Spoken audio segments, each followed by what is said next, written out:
ರೂಪಾ ಅಯ್ಯರ್ ಅವರು ಏನು ನಿರ್ದೇಶನ ಮಾಡಿ ಸ್ಟೋರಿ ಪ್ಲೇ ಮಾಡಿದ್ದಾರೆ.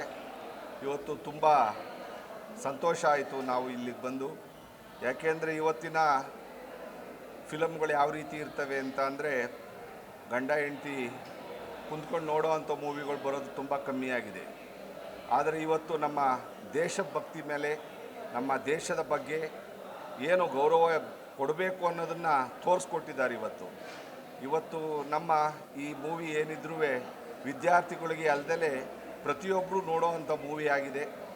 ನಾನು ನಮ್ಮ ಎಲ್ಲ ಸಂಸ್ಥೆಗಳ ಪರವಾಗಿ ಮತ್ತು ನಮ್ಮ ವಿನಯ್ ಗುರೂಜಿಯವರು ಬಂದಿದ್ದಾರೆ. ಆಲ್ರೆಡಿ ಅವರೆಲ್ಲ ನಾವು ಮೂವಿ ನೋಡಿದಾಗ ಭಾಳ ರೋಮಾಂಚನವಾಗುತ್ತೆ. ಇವತ್ತಿನ ಕಥೆಗಳು ಬರೆಯೋರು ತುಂಬ ಕಡಿಮೆ ಆಗಿದ್ದಾರೆ. ತಿಳುವಳಿಕೆಯಿಂದ ಬರೆಯುವಂಥ ಜನ ಜಾಸ್ತಿ ಆಗಿದ್ದಾರೆ. ಇವತ್ತಿನ ಕಲ್ಚರ್ ಏನು ಕೊಡಬೇಕೋ, ದೇಶಭಕ್ತಿ ಮೇಲೆ ಏನು ಪ್ರೀತಿ ತೋರಿಸ್ಬೇಕೋ ಅದನ್ನು ಈ ಮೂವಿ ನೋಡಿ ನಾವು ಕಲಿಬೇಕಾಗತ್ತೆ.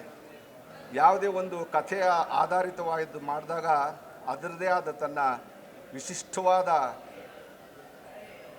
ಭಾವನೆ ಮೂಡಿಸೋಕ್ಕೆ ನಾವೆಲ್ಲರೂ ತಯಾರಿರಬೇಕಾಗತ್ತೆ. ದೇಶ ಮೊದಲು, ಆಮೇಲೆ ನಾವು, ಆ ಪ್ರಜೆ ಸೆಕೆಂಡ್ ಆಗ್ತಾರೆ.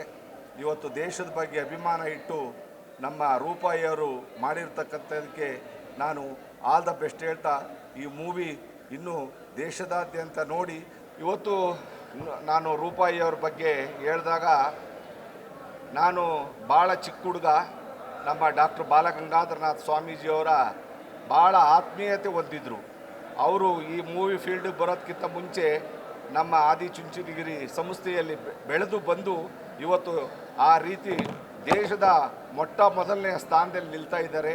ಯಾಕೆಂದರೆ ಅವರ ಏನು ಒಂದು ಆಸೆ ಇತ್ತೋ ಅದು ನನ್ನ ಹತ್ರ 3 ವರ್ಷದಿಂದಲೇ ಬಂದು ಹೇಳಿದಾಗ ನಾನು ನಮ್ಮ ಕೈಲಾಗಿದ್ದು ಮಾಡಬೇಕು ಅಂತ ಇದ್ದೆ.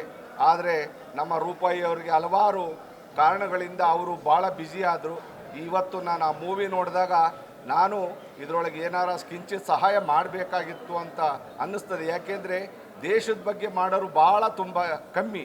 ಇವತ್ತು ಆ ದೇಶದ ಬಗ್ಗೆ ಅಭಿಮಾನ ಇಟ್ಟು ಮಾಡಿರ್ತಕ್ಕಂಥದ್ದಕ್ಕೆ ಅವ್ರಿಗೆ ನಿಮ್ಮೆಲ್ಲರ ಪರವಾಗಿ, ನಮ್ಮ ಎಲ್ಲ ಸಂಘ ಸಂಸ್ಥೆಗಳ ಪರವಾಗಿ ಅಭಿನಂದನೆಗಳನ್ನ ಸಲ್ಲಿಸ್ತೀನಿ. ಜೈ ಶ್ರೀ.